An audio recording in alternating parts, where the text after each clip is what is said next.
Então, todos os irmãos que trouxeram Bíblia, lê na Bíblia, e a gente vai colocar aqui no telão em espanhol, para honrar os nossos irmãos que estão aqui nos visitando, amém?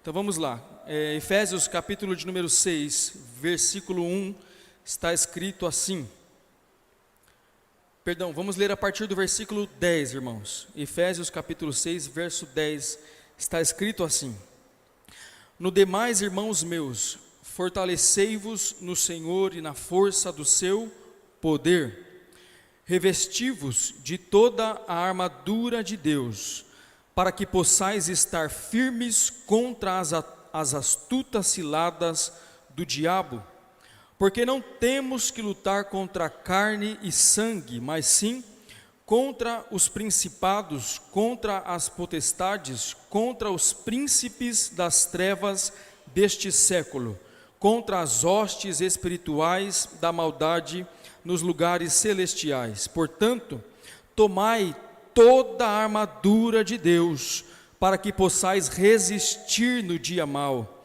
e havendo feito tudo, ficar firmes. Estais, pois, firmes, tendo cingido os vossos lombos com a verdade, e vestida a couraça da justiça, e calçados os pés na preparação do evangelho da paz, tomando sobretudo o escudo da fé, com o qual podereis apagar todos os dardos inflamados do maligno. Verso 17: Tomai também o capacete da salvação e a espada do Espírito, que é a palavra de Deus, orando em todo tempo com toda oração e súplica no Espírito, e vigiando nisso com toda perseverança e súplica por todos os santos. Até aqui, amém? Para ganharmos tempo, vou pedir para os irmãos também abrirem na carta aos Tessalonicenses, primeira carta aos Tessalonicenses, está logo depois aí de Efésios, Filipenses, você já vai encontrar, Colossenses, Tessalonicenses, capítulo 5, nós vamos ler do verso de número 1 até o verso 6, 6 versículos da palavra de Deus. Os irmãos encontraram, amém? Está escrito assim: Mas, irmãos, acerca dos tempos e das estações, não necessitais de que se vos escreva, porque vós mesmos sabeis muito bem que o dia do Senhor virá como o ladrão de noite, pois que, quando disserem a paz e segurança, então lhes sobrevirá repentina destruição, como as dores de parto àquela que está grávida, e de modo nenhum escaparão. Mas vós, irmãos, já não estáis em trevas, para que aquele dia vos surpreenda como um ladrão, porque todos vós sois filhos da luz e filhos do dia. Nós não somos da noite, nem das trevas. Não durmamos, pois, como os demais, mas vigiemos e sejamos sóbrios. Amém? Glórias a Deus. Irmãos, esta é uma palavra que Deus colocou ao meu coração, acerca das armaduras espirituais que nós precisamos buscar de Deus.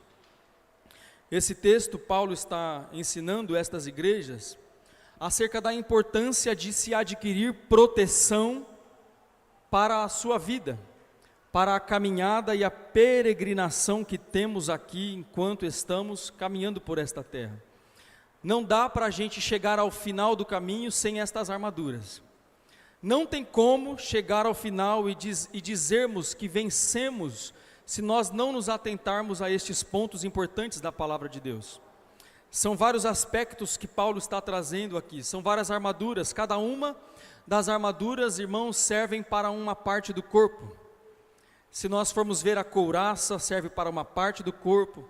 Se nós formos olhar, eu não sei os nomes técnicos, né, das armaduras, mas tem as armaduras para os pés, tem armaduras para os joelhos, para as canelas, para os quadris, tem para o peito, tem para os ombros, tem para as costas, e tem também armadura para a cabeça.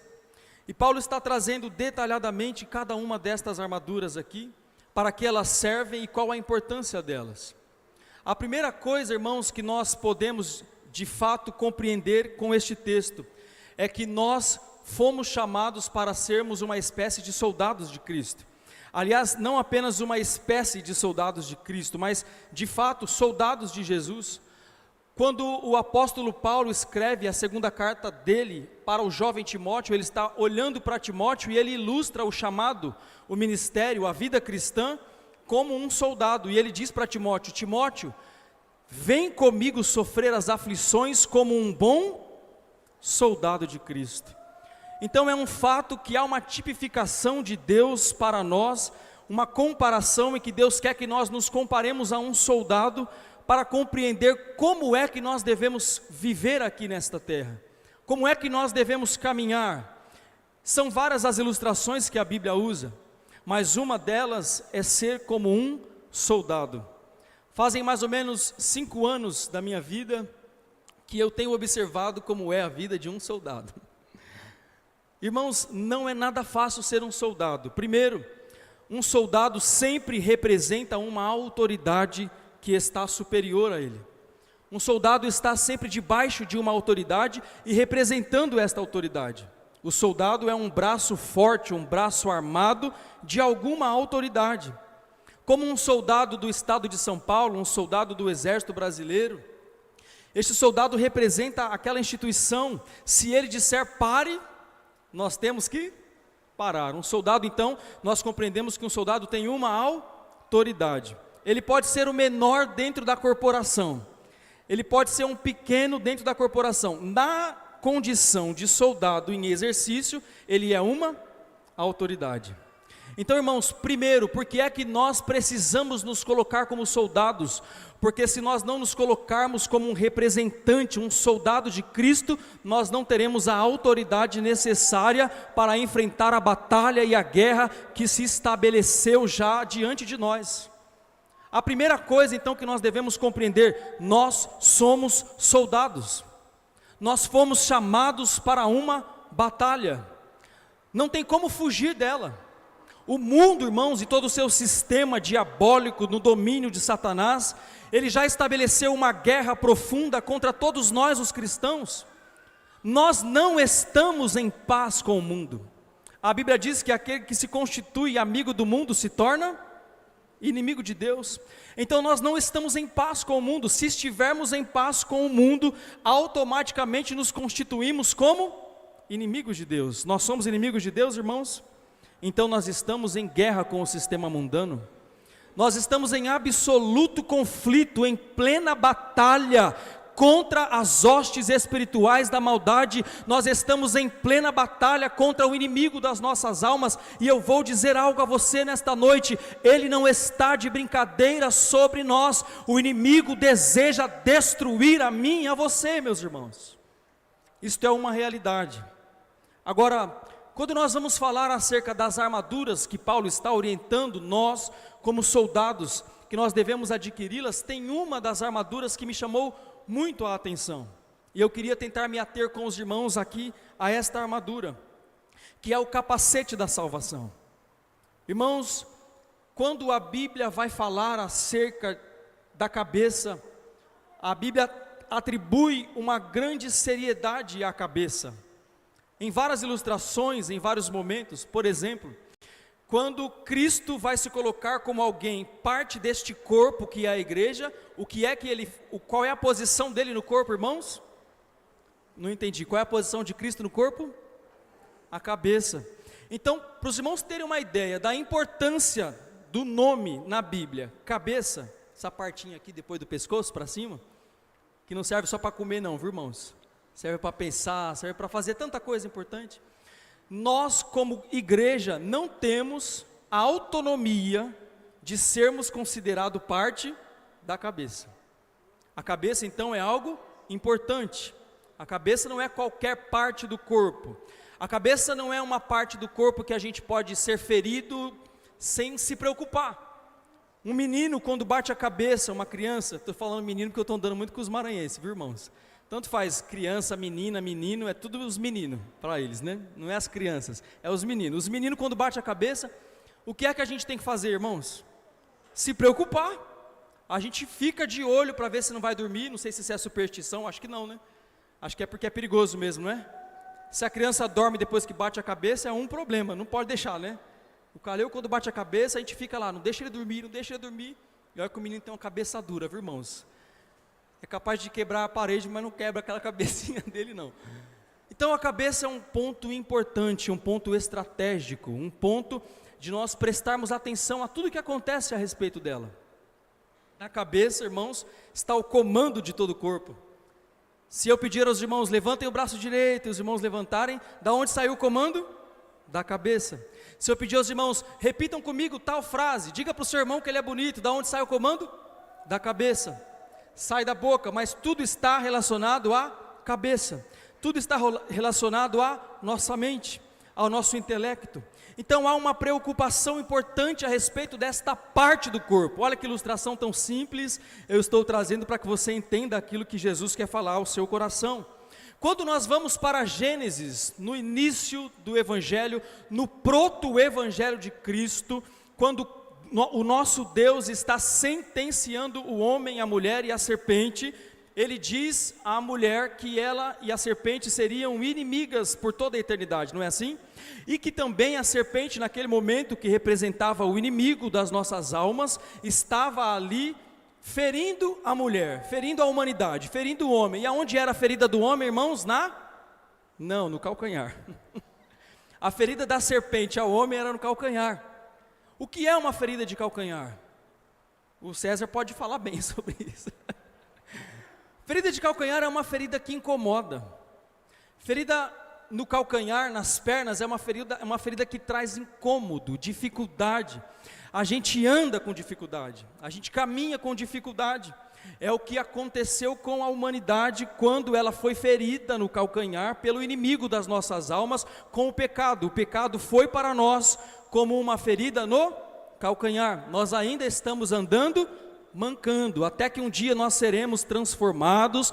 Este corpo que é corruptível se revestirá, diz a palavra de Deus, da incorruptibilidade. Aquilo que é corruptível vai se revestir da incorruptibilidade, e nós seremos transformados, e lá agora nós não andaremos mais mancando como estamos andando agora, nós estaremos perfeitos por toda a eternidade.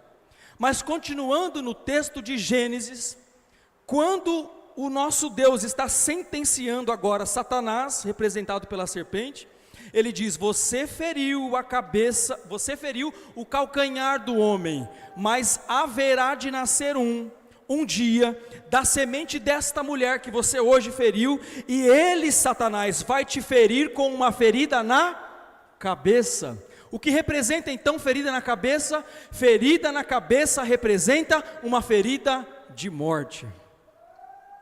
Ferida na cabeça são feridas de se preocuparmos com ela. Nós temos então, irmãos, que compreender nesta noite que é necessário nos preocuparmos com a proteção da nossa cabeça. É muito importante que nós venhamos, irmãos, a proteger o nosso intelecto, a nossa mente, aquilo que pensamos, a maneira como estamos caminhando nos dias atuais. Eu volto a dizer, nós fomos chamados como soldados e estamos em plena batalha. Quando nós vamos olhar o estudo da angelologia bíblica e vamos observar como se estrutura as potestades malignas do mal, nós vamos compreender, irmãos, que o diabo não é um serzinho feio, chifrudo, com um rabinho de flecha, não. Ele é alguém muito poderoso, muito inteligente. Apesar de já estar com a sua derrota decretada, ele está em plena atuação contra as nossas vidas, e se faz necessário nesta noite, nos revestirmos de toda a armadura de Deus, para enfrentarmos como bons soldados esta batalha, meus irmãos. Não tem como acharmos que está tudo bem, não tem como nós andarmos, não, está tudo bem comigo, eu estou em paz com o mundo, não quero confusão com nada, com ninguém. Você pode até não querer, mas o inimigo está com a guerra declarada. Se nós hoje levantássemos diante do inimigo das nossas almas uma bandeirinha branca e dissesse para ele: agora eu quero paz, eu quero trégua, ele ia dizer para nós: não importa o que você quer, Não importa o que você está desejando, não importa se você quer paz, quando o inimigo olha para mim e para você, ele está vendo Jesus, ele está vendo a imagem de Cristo, que está refletida no meu e no teu rosto, e tudo que ele deseja é destruir a mim e a você. Isto é uma realidade. Irmãos, nunca houve um tempo como este, em que a nossa mente, a nossa cabeça, o nosso intelecto, fosse tão bombardeado com as coisas deste mundo, a dúvida, o medo, a desesperança. Nunca antes, irmãos, na história da humanidade, nós fomos tão bombardeados. E nós estamos vivendo um tempo muito difícil, um tempo em que nós precisamos olhar para Cristo e clamar a Ele dizendo: Senhor, me reveste nesta noite, neste culto, que não venha ser um culto apenas de emoção. Eu vou dizer aqui na autoridade da palavra de Deus, só há uma forma de alcançarmos a salvação, só há uma forma de alcançarmos o céu, é por intermédio da fé salvadora em Cristo Jesus. E o diabo quer roubar a sua fé, o diabo quer roubar a sua convicção. Se ele pudesse, ele te consumiria vivo hoje. Ele só não faz isso porque o sangue de Jesus está tendo de nós misericórdia nesta noite. Há pessoas aqui enfrentando dificuldades na mente, batalhas espirituais. Como eu dizia, as potestades espirituais, elas são estabelecidas em grande poderio. Existem as hostes espirituais, as grandes potestades. Às vezes a gente acha que a gente pode andar de qualquer jeito. Uma organização da igreja pode andar de qualquer jeito, os obreiros podem andar de qualquer jeito, a nossa vida espiritual pode estar de qualquer jeito, a maneira como nós servimos a Deus pode ser de qualquer jeito. Eu te digo que enquanto nós estamos vivendo de qualquer jeito, há toda uma potestade maligna se arquitetando para derrubar a mim e a você. É necessário nesta noite nos revestirmos com o capacete da salvação. E o que é o capacete da salvação? É uma convicção infalível de salvação, que nós só podemos alcançar através da fé em Cristo Jesus. Há pessoas aqui, e eu digo na autoridade da palavra de Deus, na revelação da sua palavra, que se emocionaram no culto desta noite. Você chorou no culto desta noite, você se emocionou no culto desta noite, mas você ainda não conseguiu acreditar plenamente em Cristo Jesus, o Salvador da sua vida. E eu vim aqui hoje para te dizer, na autoridade desta palavra, Jesus está encontrando contigo hoje, e Ele vai fazer você sair daqui revestido de toda a armadura que provém do trono da graça. Os teus pés estarão calçados, as tuas pernas estarão calçadas, o teu peitoral estará calçado, e principalmente a convicção que há na sua mente de que Ele é o único Salvador, o único mediador, o único que nos conduzirá aos céus, não sairá de ti, em nome de Jesus, o nosso Senhor. Louvado seja Deus. Irmãos, há várias formas de nós sermos contaminados em nossa mente, há várias formas, mas a maior de todas elas é um dardo que não vem de fora, é um dardo que vem de dentro. Irmãos, os dardos do inimigo são poderosíssimos, mas não são mais poderosos do que o nosso Deus. Se nós estivermos com o nosso capacete da salvação, as pancadas virão, os tiros poderão atingir a sua cabeça, as flechas poderão atingir a sua cabeça, mas se você estiver calçado com esta armadura, se você estiver revestido desta armadura, vai ser só uma pancada forte, pode até te deixar um pouco tonto, pode até te deixar um pouco assim, perdido por alguns minutos, mas eu te digo, vai ser só uma pancada superficial. Tem pessoas aqui que estão vivendo isso. Nós como cristãos enfrentamos isso diariamente, Eu acredito que não há um crente aqui que em algum momento da sua caminhada cristã não se deparou com o atropelo da dúvida. Não há um crente sequer aqui que na sua caminhada cristã não questionou: será que o que eu estou fazendo é correto? Será que o que eu estou acreditando é verdadeiramente o único caminho? Irmãos, estes dardos, estas pancadas, podem até atingir a sua cabeça, mas se você estiver focado em Cristo, revestido com o capacete da salvação, você não vai morrer. Esta pancada vai te deixar meio assim, confuso, mas no outro culto vem aquela palavra de Deus, que te renova a esperança, vem o Senhor Jesus falando através de uma profecia, e te renova a esperança. Você está caminhando pela rua e de repente começa a sentir a gloriosa presença de Deus, e Ele te renova a esperança. É isso que acontece com aqueles que estão revestidos da armadura da salvação.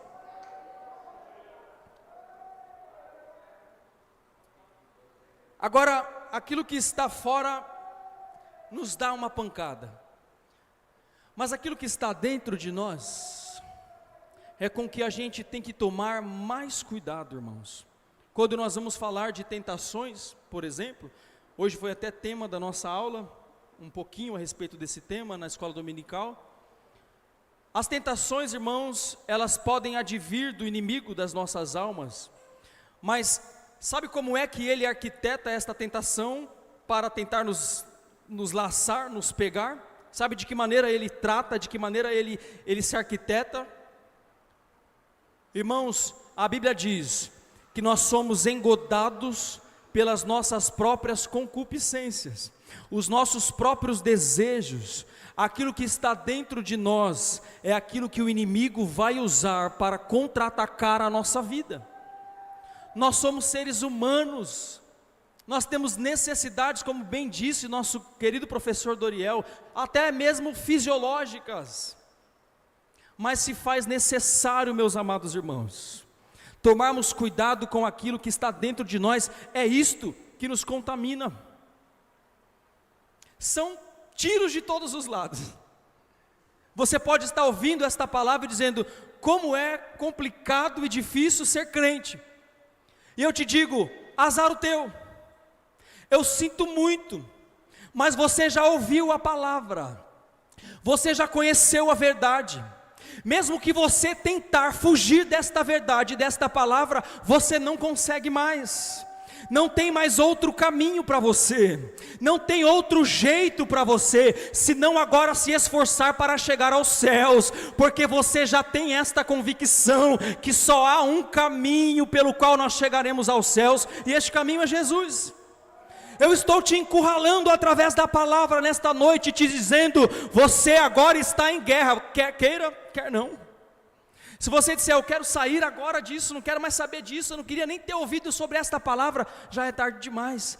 Você já foi abraçado pelo Evangelho da salvação, e agora a única coisa que te resta é conhecer este Cristo que te salvou. Sabe por quê? Não há outro caminho, ou é Jesus, ou é a condenação eterna, para o fogo eterno, por toda a eternidade. Então nós estamos em guerra, não tem como mais brincar de ser crente, não tem como mais achar que a gente pode viver assim uma vidinha qualquer, não tem como a gente pensar que podemos continuar na mesma vida que tínhamos antes de conhecer a Cristo. Quando Cristo se encontra com alguém, Ele transforma a vida deste ser humano. É assim que Ele está fazendo comigo e com você, é assim que Ele deseja fazer na sua vida por completo nesta noite. Jesus deseja te transformar de dentro para fora, e depois que nós estivermos transformados de dentro para fora, Ele ainda vai nos dar uma ferramenta gloriosa que Ele preparou para nos proteger, toda a armadura de Deus que nos protegerá até aquele grande dia, meus irmãos. E agora, para onde é que você vai? Por qual caminho você vai percorrer? O que te resta? O que me resta? Se não nos atentarmos à preciosa palavra de Deus, e entendermos que agora a nossa única chance, o nosso único caminho, a nossa única esperança é nos adequarmos ao Deus amoroso que decidiu nos salvar. Falando um pouco, irmãos, acerca disto que está dentro de nós, o mais perigoso de todos, para todos os homens, de todas as épocas, de todos os tempos, e na sua vida também é o mais perigoso, é o orgulho. Irmãos, a primeira coisa que nós temos que pedir a Deus graça para matar dentro de nós é o orgulho. Nós precisamos pedir a Deus que Ele tire isto de nós de uma vez por todas. Nós precisamos aprender com Ele, que foi o nosso principal modelo de simplicidade, de humildade. Há um grande pregador, aquele que escreveu aquele livro, O Peregrino, alguns irmãos já devem ter lido, conhecido, é um dos livros mais famosos da vida cristã de todos os tempos, depois da Bíblia. O Peregrino é um dos livros mais lidos. E quem escreve esse livro é um homem chamado John Bunyan. Ele escreve uma alegoria, ele vai trazendo alguns personagens e fazendo com que a gente compreenda um pouco a respeito da salvação. Este homem falou uma frase a respeito do orgulho muito poderosa para nosso aprendizado nesta noite. Depois de um sermão que ele prega, muito eloquente, muito usado por Deus, ele termina, olhe para cá, irmãos, ele termina esse sermão, e quando ele vai descer do altar, depois de um culto glorioso, avivado, chega um amigo dele e diz para ele: John Bunyan, como Deus usou você para falar com a gente nesta noite, como você foi um instrumento de Deus para falar com a gente nesta noite. E John Bunyan, ele responde prontamente para aquele amigo dele e diz assim: você chegou atrasado, o diabo já me disse isso, assim que eu terminei de pregar. Irmãos, o orgulho é uma das piores coisas que nós podemos conviver. O orgulho é o principal pecado, que o diabo é o mais especialista, é nisso aí.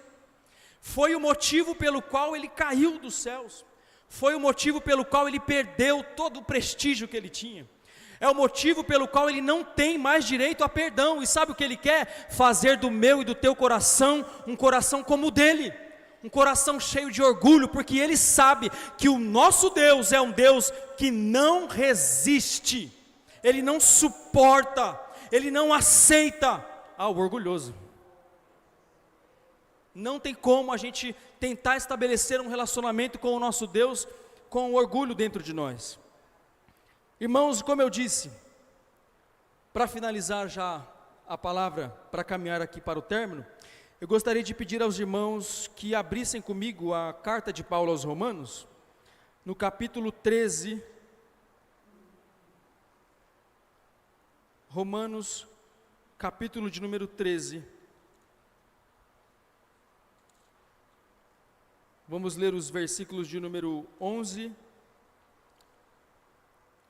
e 12, Romanos 13, 11 e 12, está escrito: e isto digo, conhecendo o tempo, que é já a hora de despertarmos do sono, porque a nossa salvação está agora mais perto de nós do que quando aceitamos a fé. A noite é passada e o dia é chegado. Rejeitemos, pois, as obras das trevas e vistamo-nos das armas da luz. Nós já não estamos mais andando em escuridão. No texto que lemos lá em Efésios, os irmãos vão se lembrar que ele está ilustrando, o apóstolo Paulo está ilustrando a maneira como se estabeleceria a vinda do Filho do Homem. Como é que esta vinda se estabeleceria? A vinda do Filho do Homem, ela seria semelhante a um ladrão que vem à noite para aqueles que não o estão esperando. Mas o texto é bem claro, e o texto diz para nós: mas vós que fostes salvos, mas vós que já estão na luz, não serão pegos de surpresa como um ladrão. Os irmãos já leram esse texto? Vamos ler de novo comigo? Tessalonicenses capítulo 5, só para a gente enfatizar. Tessalonicenses capítulo 5. O texto que lemos está falando a respeito da vinda de Cristo. Eu falei Efésios, corrijo, Tessalonicenses capítulo 5. Olha o que diz o verso de número 4, que está escrito assim, mas no verso de número 3, para contextualizar. Pois que quando disserem a paz e segurança, então lhes sobrevirá repentina destruição, como as dores de parto àquela que está grávida, e de modo nenhum escaparão. Mas vós, irmãos, já não estáis em trevas, para que aquele dia vos surpreenda como um ladrão. Irmãos, esse negócio aí de que a vinda de Jesus vai ser como um ladrão, vai ser, mas não para nós. A vinda de Cristo vai ser como para um ladrão? Sim, mas não para aqueles que estão com as lamparinas acesas, mas não para aqueles que estão com as botijas cheias de azeite, não para aqueles que estão ansiosamente esperando por aquele grande dia. Se você nunca ouviu falar a respeito disso, às vezes a gente prega achando que todo mundo conhece a palavra. Eu tenho uma notícia para você. Jesus, depois que cumpriu o seu ministério aqui na terra, ele que era o próprio Deus, que encarnou em um corpo humano através da obra gloriosa do Espírito Santo na barriga de Maria, ele cumpre o seu ministério quando completa 30 anos de idade. Ele começa e vai até os 33, e quando ele finaliza, ele morre na cruz do Calvário por mim e por você, derrama na cruz até a última gota do seu sangue por amor a nós. Depois que ele cumpre isso, ele começa a aparecer aos discípulos, ele aparece a Maria, ele aparece no cenáculo, ele aparece a muitas testemunhas. A Bíblia diz que são mais de centenas de testemunhas que o viram aqui ressurreto, e ele aparece para todas elas. Sabe qual é a mensagem que ele prega a todos aqueles que o viram com as mãos furadas? A mensagem é esta: eu virei outra vez. Eu vou voltar para buscar a minha igreja, eu vou voltar para arrebatar para as minhas mãos aqueles que perseverarem até o fim. Eu sou o Alfa, mas também serei o Ômega. Eu sou aquele do princípio, mas também sou aquele do fim. Eu hoje sou o Deus de todo o amor derramado na cruz, porque demonstrei através do meu sangue, mas eu também serei o Deus de justiça. Me assentarei no meu trono e julgarei a terra. Tudo aquilo que fizerem responderão a mim, todo o mal que fizerem responderão diante de mim, todo o bem que fizerem receberão das minhas mãos recompensa. Sabe por que nós temos que andar como soldados de Cristo, com o capacete da salvação enfincado na nossa cabeça? Porque naquele grande dia, só quem tiver o capacete vai poder trocar o capacete por uma coroa de vitória. Só quem tiver vencido até o fim vai poder dizer: Senhor, eis-me aqui, eu venci. Foi difícil, foram muitas pancadas, por muitas vezes no meio do caminho eu tropecei, por muitas vezes eu duvidei, por muitas vezes a pancada me deixou tonto por um tempo, mas eu venci pela graça sois salvos, pela graça chegaremos lá, pela graça triunfaremos em glória e alcançaremos uma coroa de vitória para nós. Louvado seja Deus. Quem crê e for batizado será salvo. O que o inimigo deseja, irmãos, de uma vez por todas, e eu já caminho para encerrar esta mensagem, é roubar a tua fé. Ele deseja roubar a tua confiança. Ele deseja roubar a tua esperança.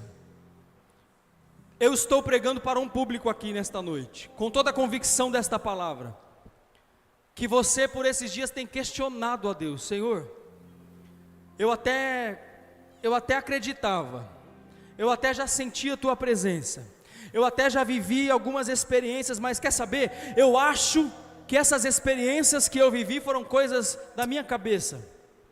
Eu acho que na verdade, se é que o Senhor existe, se é que o Senhor ainda está de pé, se é que o Senhor olha para mim, eu acho que eu então sou um desprezado por Ti. Tem alguém aqui nesta noite, nestas condições? E o Senhor trouxe esta palavra ao teu coração para te dizer: filho, é normal tomar tiro na cabeça, é normal tomar umas pancadas que te deixa tonto. Estas são as dúvidas que aparecem ao nosso coração, à nossa mente. Essas são as decepções da vida. Estas são as pancadas que nós tomamos, as flechadas do diabo contra nós. Mas eu digo na autoridade do nome de Jesus, pelo poder daquilo que foi pregado em Gênesis, pelo poder da palavra que foi decretada, quando Deus estava estabelecendo um plano de salvação. Escuta aí, diabo, se você está ouvindo, você já está derrotado. A igreja avançará em triunfo e em vitória.